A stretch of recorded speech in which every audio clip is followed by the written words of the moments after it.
সম্মানিত সাতক্ষীরার মুসলমান, ভালো করে শুনতে হবে। মানুষের মৃত্যুর পরে 9টি আফসোস থাকবে।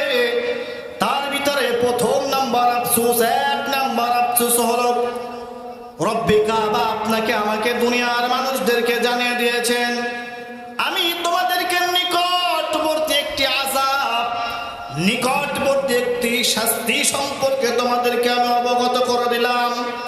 সম্মানিত উপস্থিতি, আপনারা একটু বলেন তো, মানুষের মৃত্যুর পরে যারা বেঈমান হয়ে মারা যাবে, যারা কাফের হয়ে মারা যাবে, যারা ইসলাম বিদ্বেষী হয়ে মারা যাবে, তাদের কবরে আযাব হবে কি হবে না?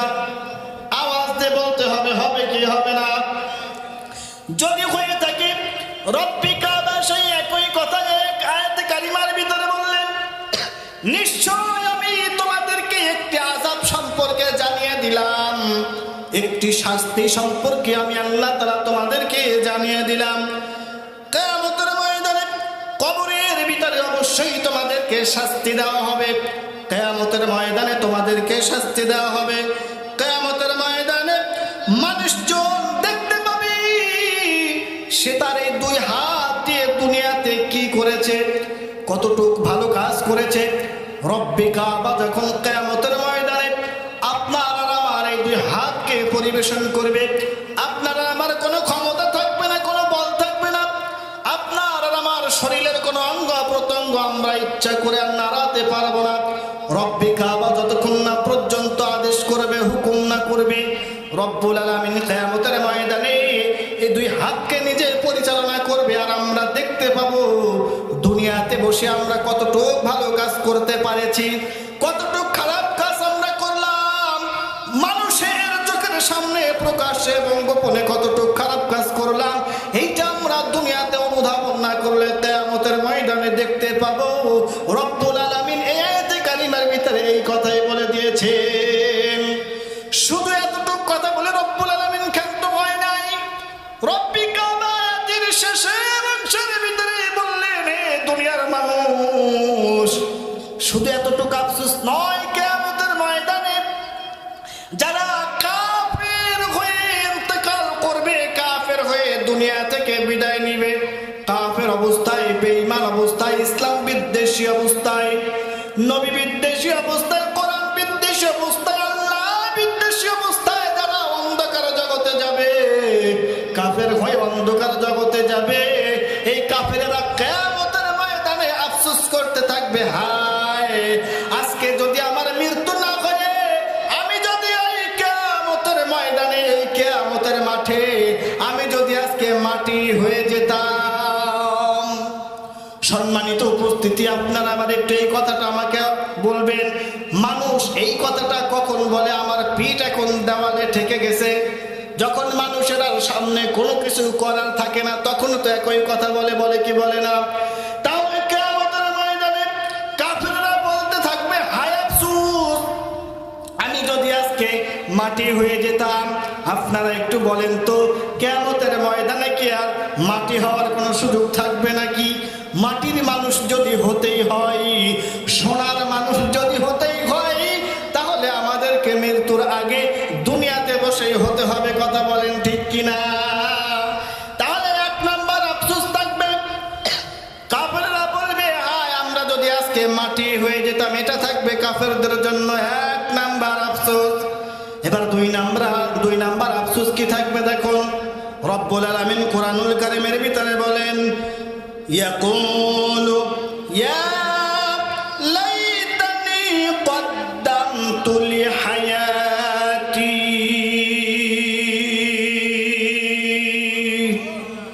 সম্মানিত সাতক্ষীরার মুসলমান, সূরাতুল ফাজর 24 নম্বর আয়াতের ভিতরে আল্লাহ তাআলা বলছেন, ইয়াকুলু ইয়া লাইতানি কদ্দামতু লিহায়াতি। হায় আমার এই জীবনের জন্য যদি আমি ওই জীবনে থাকতে কোনো কিছু অগ্রিম পাঠাতে পারতাম। সম্মানিত উপস্থিতি, আমি একটা ধারণা দিলে আপনারা প্রথমে বুঝতে পারবেন। আজকের এই যুব সমাজের সুন্দর পরিবেশে তাফসীর আজকে এখানে আয়োজন হয়েছে।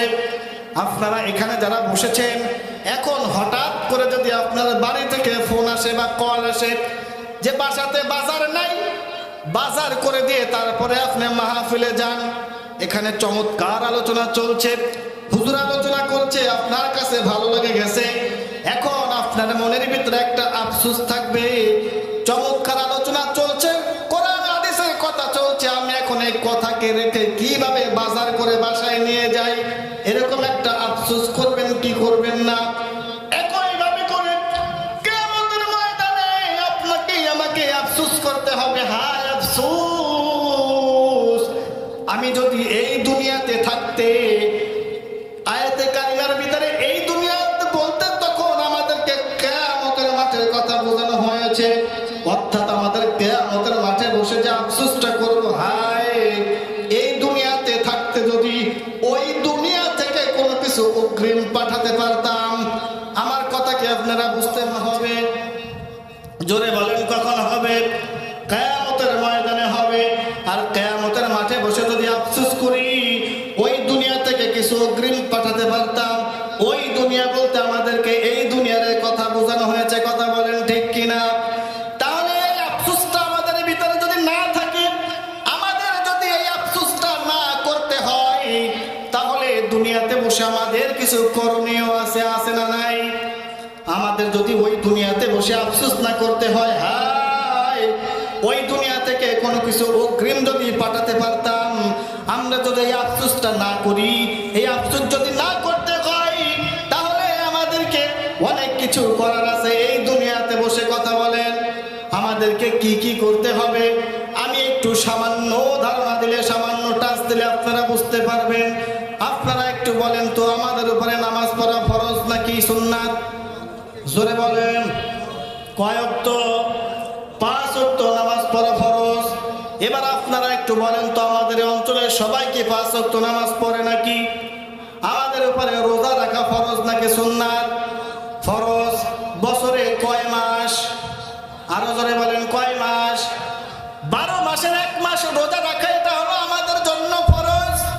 সবাই কি 1 মাস রোজা রাখে নাকি? রাখে না। যাদের অর্থ আছে, ধন সম্পদ আছে, ক্ষমতা আছে, আল্লাহ তাআলা টাকা পয়সা দিয়েছে, গাড়ি বাড়ি দিয়েছে, তাদের জন্য হজ করা ফরজ, কথা বলেন ঠিক কিনা? সবাই কি সৌভাগ্য হয় নাকি ওই পবিত্র স্থানে যাওয়ার জন্য? টাকা আছে, গাড়ি আছে, বাড়ি আছে, এরপরেও সৌভাগ্য হয় না আল্লাহ তাআলার ঘর জিয়ারত করার জন্য, নবীর ঘর জিয়ারত করার সৌভাগ্য কিন্তু অনেকের হয় না, যাকাত দেওয়ার সৌভাগ্য কিন্তু অনেকের হয় না, কথা বলেন ঠিক কিনা? সম্মানিত উপস্থিতি, আমাদের সমাজের মানুষ এমনই বোকা, মানুষ বিকাশে 1000 টাকায় 20 টাকা দিতে রাজি আছে, কিন্তু লাখ টাকায় 2.5% যাকাত দিতে রাজি নাই, কথা বলেন ঠিক কিনা? যেখানে লাভ সেইখানে আমরা মনে করি এটা আমার জন্য ক্ষতি, আমার অর্থ কমে যাবে, আর যেখানে আমার জন্য লস, আমরা মনে করি টাকাটা না দিলে হয়তো বা আমার জন্য অনেক ক্ষতি হয়ে যাবে, কথা বলেন ঠিক কিনা? এর জন্য আমাদের দুনিয়ার মানুষ সামনের দিকে এগোতে চায় না, আমাদের দুনিয়ার মানুষ কিয়ামতের কথা ভাবে না, আমাদের দুনিয়ার মানুষ মৃত্যুর কথাও ভাবে না, আমাদের দুনিয়ার মানুষ জান্নাতে যাওয়ার কথাও ভাবে না। ভাবে? সবাই বলতে পারে যে জান্নাতে যাব, জান্নাতে যাব, কিন্তু জান্নাতে যাওয়ার জন্য যে কাজগুলা করা দরকার সেই কাজগুলো আমরা করি না, করি না কি বলেন? সেই কাজগুলো আমরা করি না, আমরা মানুষকে সামনের দিকে ঠেলে দেই, আর সব কাজে আমরা মানুষকে পিছনের দিকে টান দেই, শুধুমাত্র মসজিদে গিয়ে সামনের দিকে ঠেলে দেই, ওখানেও লাভ খুঁজি যে একজনকে সামনে ঠেলে দিলে আমি পিছন থেকে ইমাম সাহেবের সালাম ফিরানোর আগে আমি বের হয়ে যেতে পারবো, কথা বলেন ঠিক কিনা? আমরা এরকম লাভ খুঁজি, কিন্তু দুনিয়াবি লাভ খুঁজি, আখিরাতের লাভ আমরা খুঁজি না? খুঁজি, কিন্তু আমাদেরকে খুঁজতে হবে কোন জায়গার লাভ। সম্মানিত সাতক্ষীরা মুসলমান, দুনিয়াটা হলো ক্ষণস্থায়ী, স্থায়ী দুনিয়া, এই দুনিয়াটা নয়, আজ আছি কাল থাকবো না, মৃত্যুর কোনো গ্যারান্টি নাই। আপনারা এখানে বসেছেন, আমি এখানে কথা বলতেছি, কথা সমাপ্ত করতে পারবো কিনা তারও কোনো গ্যারান্টি নাই, আমি এখান থেকে আমার বাসাতে পৌঁছাতে পারবো কিনা তারও কোনো গ্যারান্টি নাই। এর জন্য যেহেতু কোনো গ্যারান্টি নাই, যখন তখন আজরাইলের গাড়ির সাথে আপনার আমার ধাক্কা লেগে যেতে পারে। এই জন্য আমাদেরকে ওই কিয়ামতের মাঠে বসে যেন আফসোস না করতে হয়। ওই দুনিয়া থেকে কোনো কিছু যদি অগ্রিম পাঠাতে পারতাম, এরকম আফসোস যেন না করতে হয়। এই জন্য দুনিয়াতে বসে আমরা কিয়ামতের মাঠের জন্য, কিয়ামতের বিচারের দিবসের জন্য, আমাদের জান্নাতে যাওয়ার জন্য যা যা করা দরকার সাধ্য অনুযায়ী, ক্ষমতা অনুযায়ী, বল অনুযায়ী, শক্তি অনুযায়ী আমরা করতে পারবো কি পারবো না? আপনারা যদি 5 ওয়াক্ত নামাজ ঠিক মতো আদায় করেন, যদি মানুষের হক নষ্ট না করেন, এতটুকু ক্ষান্ত থাকেন, তাহলে কিন্তু আপনি ভেবে নেন, যদি 5 ওয়াক্ত নামাজ জামাতের সাথে আদায় করতে পারেন, দুনিয়াবি অন্যান্য হারাম কাজ থেকে আপনি বিরত থাকতে পারবেন। কারণ নামাজ হলো সমস্ত খারাপ কাজ থেকে মানুষকে বিরত রাখে। রাখে কি রাখে না? আপনি যদি 5 ওয়াক্ত নামাজ ইমাম সাহেবের পিছনে জামাতে আদায় করতে পারেন, দুনিয়াবি অন্যান্য হারাম কাজ থেকে বিরত থাকতে পারবেন। এটাই মনে করবেন একটা প্লাস পয়েন্ট। আর যদি মনে করেন নামাজ আদায় করতেছেন, ওদিকে ঘুষও খাচ্ছেন, সুদও খাচ্ছেন, আবার 4 দোকানে ঢুকে হুক্কাও টানতেছেন, মানুষের গীবত করতেছেন, ইমাম সাহেবের বিরুদ্ধে কথা বলতেছেন, আলেমদের বিরুদ্ধে কথা বলতেছেন, কোরআন আলাদের বিরুদ্ধে কথা বলতেছেন, তাহলে আপনি জেনে নেন, আপনি মনে রাখেন, আপনি যে নামাজ পড়তেছেন এই নামাজ আল্লাহর জন্য নয়, এই নামাজ হলো দুনিয়াবি মানুষকে দেখানোর জন্য নামাজ। আর যেই ব্যক্তি দুনিয়াতে বসে লৌকিকতা ইবাদত করবে, লৌকিকতা দেখানো ইবাদত করবে, নামাজ পড়বে, হজ করবে, যাকাত দেবে, মানুষকে দেখানোর জন্য যদি ইবাদতগুলো করে, তাহলে সেটা হবে শিরকের অন্তর্ভুক্ত। আর রব্বে কাবা শিরকের গুনাহ মাফ করবে না সহজে। আমি কি আপনাদেরকে বুঝাইতে পারলাম? সম্মানিত উপস্থিতি, এবার আসুন, মানুষের 3 নাম্বার আফসোস থাকবে হলো, আল্লাহ তাআলা বলছেন, ওয়া আম্মা মান উতিয়া কিতাবাহু বিশিমালি ফায়াকুলু ইয়া লাইতানি লাম উতা কিতাবিয়া। চিৎকার মেরে বলেন আল্লাহু আকবার। সম্মানিত সাক্ষীরা মুসলমান, আমরা সকলেই জানি রব্বে কাবা কিয়ামতের ময়দানে আমাদের হাতে আমলনামা দিবে, জানি কি জানি না? এই আমলনামাটা আমরা যতটুকু দুনিয়া থেকে করে যাব, ঠিক ততটুকু আমলনামাই আমাদের হাতে দিবে।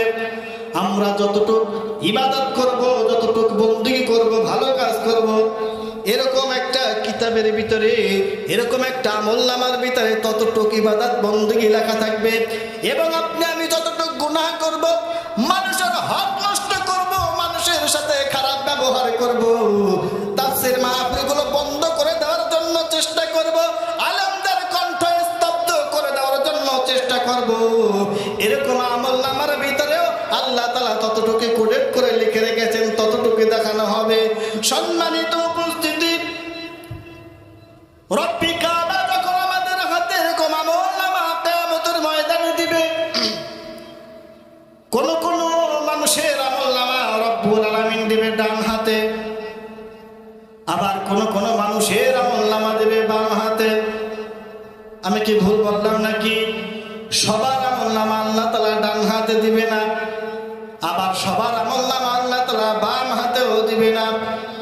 আপনারা আবার একটু বলেন তো, যারা দুনিয়াতে ভালো কাজ করবে, যারা দুনিয়াতে কোরআনের পক্ষে থাকবে, যারা দুনিয়াতে আমার নবীর পক্ষে থাকবে, আল্লাহর পক্ষে থাকবে, তাফসীর মাহফিলের পক্ষে থাকবে, কোরআনের পক্ষে থাকবে, মানুষের হক নিয়ে কথা বলবে, এদের আমলনামাটাই তো আল্লাহ তাআলা ডান হাতে দিবে।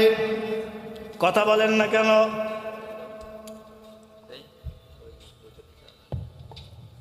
সম্মানিত উপস্থিতি, এরকম মানুষের আমলনামা আল্লাহ তাআলা দিবে ডান হাতে।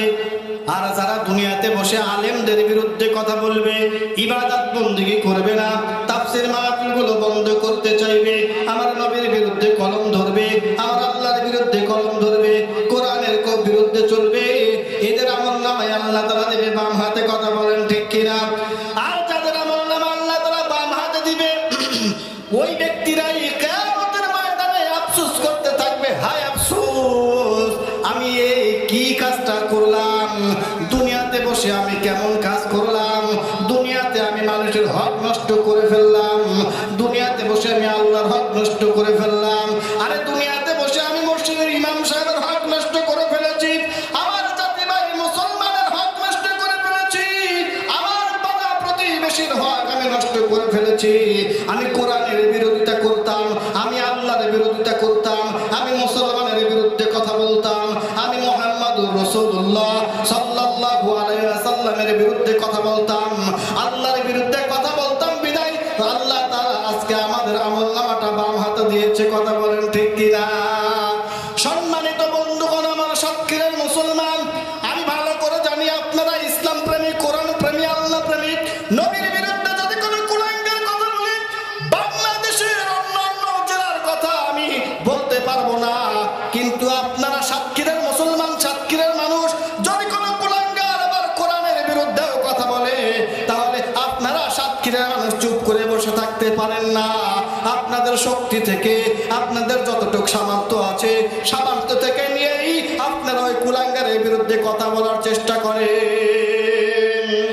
সম্মানিত উপস্থিতি, তাহলে ওদের দলে আমাদেরকে যাওয়া যাবে না, যাদের আমলনামাটা আল্লাহ তাআলা বাম হাতে দিবে, আমরা তাদের দলেই থাকতে চাই, আমরা তাদের সাথেই থাকতে চাই, যাদের আমলনামাটা আল্লাহ তাআলা কিয়ামতের ময়দানে ডান হাতে দিবে, তাদের সাথে আমরা থাকতে পারবো কি পারবো না?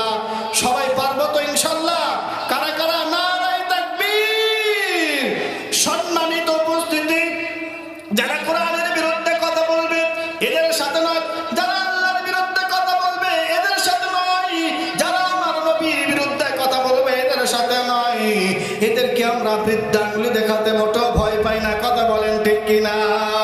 সম্মানিত উপস্থিতি, তাহলে আমরা ওই আফসোস করব না, হায় দুনিয়াতে বসে আমি কেন খারাপ কাজ করলাম, দুনিয়াতে বসে আমি কেন মুসলমানের বিরুদ্ধে কথা বললাম, দুনিয়াতে বসে আমি কেন আলেমদের বিরুদ্ধে কথা বললাম, ওদের দলে আমরা থাকতে চাই না, আমরা এমন আফসোস করতে চাই না। কিয়ামতের ময়দানে আমরা সকলে চাইবো, আমরা সকলেই চাইবো একই সামিয়ানার নিচে বসে যেন আমরা ডান হাতে আমলনামা পাই এবং হাসতে হাসতে যেন জান্নাতে যেতে পারি, সকলে বলেন আমিন। সম্মানিত বন্ধুগণ আমার, মানুষের মৃত্যুর পরে যে 9টি আফসোস থাকবে, তার ভিতরে 4 নাম্বার আফসোস হলো, আল্লাহ তাআলা এবার বলছেন সূরাতুল ফুরকানের 28 নম্বর আয়াত, রব্বি কাবা বলছে, ইয়া ওয়াইলাতা লাইতানি লাম আত্তাখিয ফুলালান খলিলা। সম্মানিত উপস্থিতি, একই কথা কিয়ামতের ময়দানে তারা আবার আফসোস করতে থাকবে, হায় আফসোস, দুনিয়াতে আমরা যদি অমুককে বন্ধু বানাতে পারতাম। এখানে অমুক বলতে কাদেরকে বলা হয়েছে? আল্লাহ তাআলা বলছে দুনিয়াতে থাকতে যদি আমরা নবীকে বন্ধু বানাতে পারতাম। ও সম্মানিত সাক্ষীর মুসলমান, নবীজির জামানায় নবী ছিলেন, বর্তমান সময় তো নবী নাই, আছে নাকি? বর্তমান সময় নবী নাই। যখন নবীজি সাল্লাল্লাহু আলাইহি ওয়াসাল্লাম দুনিয়াতে ছিলেন, তখন আমার নবীর শত্রু ছিল, ছিল কি ছিল না? তার শত্রু তার একদম ঘরের ভিতরে তার আপন চাচার শত্রু ছিল, কথা বলেন ঠিক কিনা? চাচিও শত্রু ছিল, চাচাতো ভাই বোনেরাও শত্রু ছিল, দেশের মানুষজনও শত্রু ছিল, পাড়া প্রতিবেশীরাও শত্রু ছিল। আমার নবী সাল্লাল্লাহু আলাইহি ওয়াসাল্লাম যখন সমাজের মানুষের সামনে এইরকম কোরআনের দাওয়াত দিতেন, কোরআনের দাস দিতেন, তখন দুনিয়ার মানুষ পাগল পারা হয়ে যেত। আর এই কোরআনের কথা শুনে শুনে তখন সাহাবায়ে কেরাম মুসলমান হতো, তখন তাদের ভিতরে জান্নাতে যাওয়ার জজবা উঠতো, তাদের ভিতরে জিহাদের জজবা উঠতো, কথা বলেন ঠিক কিনা? আর বর্তমান সময়ে তো নবী নাই, তাহলে এখন আমরা কাদেরকে অনুসরণ করব? নবীজি সাল্লাল্লাহু আলাইহি ওয়াসাল্লাম বললেন 1,24,000 নবীদের দরজায় তালা লাগাইয়া আমি বিদায় নিলাম 63 বছর জিন্দেগি দুনিয়াতে করে। তোমরা কি শুধু বসে থাকবা আমার উম্মতেরা? আমি চলে যাচ্ছি তাতে কি হয়েছে? আমার ওয়ারিস, আমার উত্তরসূরি আমি দুনিয়াতে রেখে গেলাম, তারা হলো নবীজি বলেন আল উলামা ওয়ারাসাতুল আম্বিয়া। নবীজির ওয়ারিস হলো বর্তমান জামানার উলামায়ে কেরাম, নবীজির ওয়ারিস হলো বর্তমান জামানার আলেম যারা, নবীজির ওয়ারিস হলো কোরআন প্রচার করে যারা, নবীজির ওয়ারিস হলো মসজিদে সবাইকে পিছনে রেখে আল্লাহকে পাবার জন্য সবাইকে সামনে রেখে ইমামতি করে আল্লাহর কুদরতি পায় সিজদা দেয় যারা। তাহলে আপনারা আবার একটু বলেন তো নবীজির ওয়ারিস কারা?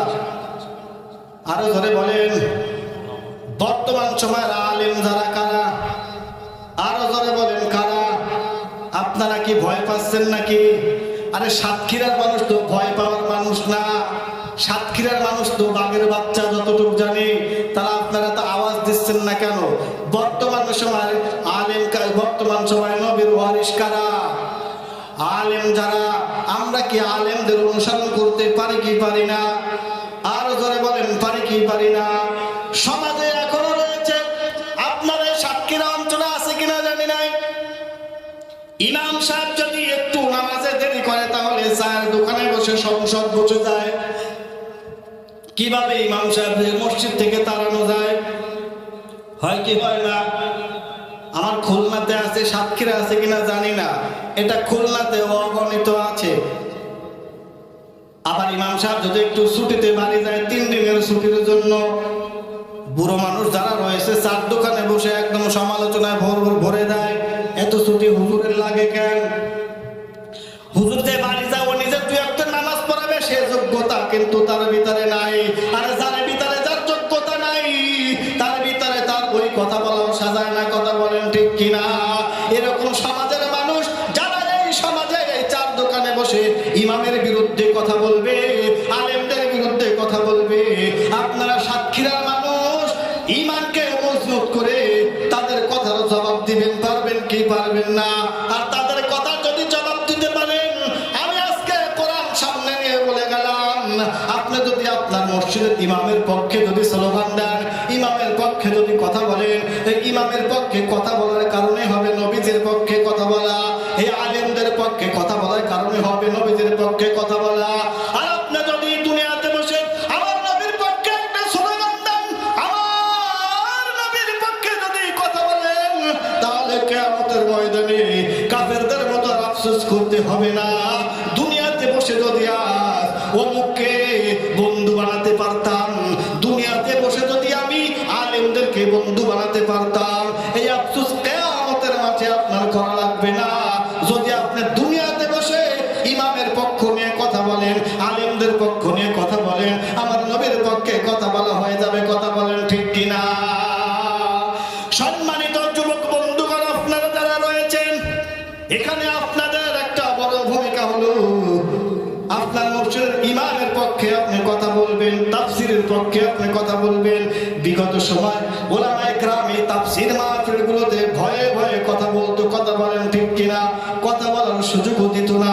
যখন কোরআনের হক কথাগুলো মানুষের সামনে তুলে ধরার চেষ্টা করত, কিছু কিছু কুলাঙ্গার এসে স্টেজগুলো ঘুরিয়ে দেওয়ার চেষ্টা করতো। কথা বলেন ঠিক কিনা? আমার খুলনাতে আমি দেখেছি নেতার নাম ব্যানারে দেওয়া হয় না, বিদায় মাহফিল বন্ধ করে দিত। এরা মানুষ রূপে জানোয়ার ছাড়া অন্য কিছু হতে পারে না। আরে যেখানে কোরআনের কথা বলা হবে সেখানে নামের কোনো প্রয়োজন থাকে না, থাকে নাকি? উলামায়ে কেরাম কথা বলবে, তারা তো কোরআন থেকে কথা বলবে, তারা তো কোনো মার্কার পক্ষে বা বিপক্ষে কথা বলার জন্য দূর দূরান্ত থেকে আসে নাই। শুধুমাত্র আঞ্চলিক নেতার নাম ব্যানারে না থাকার কারণে মাহফিল যারা বন্ধ করে দিত, ওরা মানুষ রূপে জানোয়ার ছাড়া অন্য কিছু না। আর আমরা তাদের পক্ষ নিতে চাই না। কথা বলেন ঠিক কিনা? তাহলে 4 নাম্বার আফসোসটা থাকবে কি? আমরা যদি দুনিয়াতে বসে অমুককে বন্ধু বানাতে পারতাম, অর্থাৎ নবীকে যদি বন্ধু বানাতে পারতাম। বর্তমান সমাজ যারা নবী তারা হলো আলেম, মসজিদের ইমাম। কথা বুঝতে পারছেন তো? রাগ করলেন নাকি? 5 নাম্বার আফসোস এবারে শুনেন। আল্লাহ তাআলা বলছেন, ইয়াউমা তুকাল্লাবু ওজুহা ফিন নারি ইয়াকুলুনা ইয়া লাইতানা আতা'না আল্লাহ ওয়া আতা'না আর-রাসূলা। কিয়ামতের ময়দানে কিছু কিছু মানুষের চেহারাটা এরকম উপর করে দেওয়া হবে। কাদের চেহারাটা উপর করে দেওয়া হবে জানেন নাকি? আর তারাই আফসোস করবে, ওদের চেহারাটা এইভাবে উপর করে দেওয়া হবে যারা দুনিয়াতে বসে নবীর বিরুদ্ধে স্লোগান দিত, যারা দুনিয়াতে বসে আল্লাহর বিরুদ্ধে স্লোগান দিত, যারা দুনিয়াতে বসে কোরআনের বিরুদ্ধে স্লোগান দিত, এদের চেহারাটা কিয়ামতের ময়দানে এইভাবে উপর করে আগুনের দিকে দেওয়া হবে। এরকম কিছু কিছু মানুষ আফসোস করতে থাকবে। আমরা কি তাদের পক্ষে থাকতে চাই নাকি? আর জোরে বলেন, থাকতে চাই নাকি? আরে বিগত দিনে যারা স্টেজ উড়িয়ে দিত কোরআনের কথা বলার জন্য, বিগত দিনে যারা আলেমদের কণ্ঠগুলোকে স্তব্ধ করে দিত শুধুমাত্র কোরআনের কথাগুলো বলার জন্য, হকের কথা বলার জন্য, আমাদের এই সমাজে এখনো পর্যন্ত কিছু মানুষ রয়েছে যখনই মানুষের সামনে কোরআনের হক কথাগুলো বলা হয় তখন কিছু কিছু মানুষ এসে আলেমদেরকে থামিয়ে দেয়। এই কথা বলেন না, এই কথাটা বললে আমার সমস্যা হতে পারে। এমন মানুষরূপী মানুষ এই সমাজে আছে না নাই? সম্মানিত উপস্থিতি, ওদের পক্ষে থাকা যাবে না। ওদের পক্ষ নিলেও কিন্তু রব্বি কাবা কিয়ামতের ময়দানে আপনার আর আমার চেহারাকে এইভাবে উপর করে দিতে পারে। এইভাবে যদি উপর করে দেওয়া হয় আগুনের তাপটা মাথায় লাগবে আর সরাসরি আপনি জাহান্নামে হয়ে যাবেন। আপনি কি এবার একটু বলেন তো, আপনার কিয়ামতের ময়দানে এই দুনিয়াতে থেকে সব ভালো কাজ করার পরেও, নামাজ পড়ার পরেও, রোজা রাখার পরেও, মানুষদেরকে দ্বীনের দাওয়াত দেওয়ার পরেও আপনি কিয়ামতের ময়দানে কি আপনি জান্নাতে যেতে চান নাকি জাহান্নামে যেতে চান? জান্নাতে যেতে চান। সকলে আমরা জান্নাতে যেতে চাই। সম্মানিত উপস্থিতি, যদি আমাদেরকে জান্নাতে যেতেই হয় তাহলে দুনিয়াতে বসে অবশ্যই আমাদেরকে আলেমদের পক্ষ নিতে হবে, আলেমদের পক্ষে কথা বলতে হবে, নবীর পক্ষে কথা বলতে হবে, আরে কোরআনের কথা বলতে হবে, কোরআনের হক কথাগুলো মানুষের সামনে তুলে ধরতে হবে। কথা বলে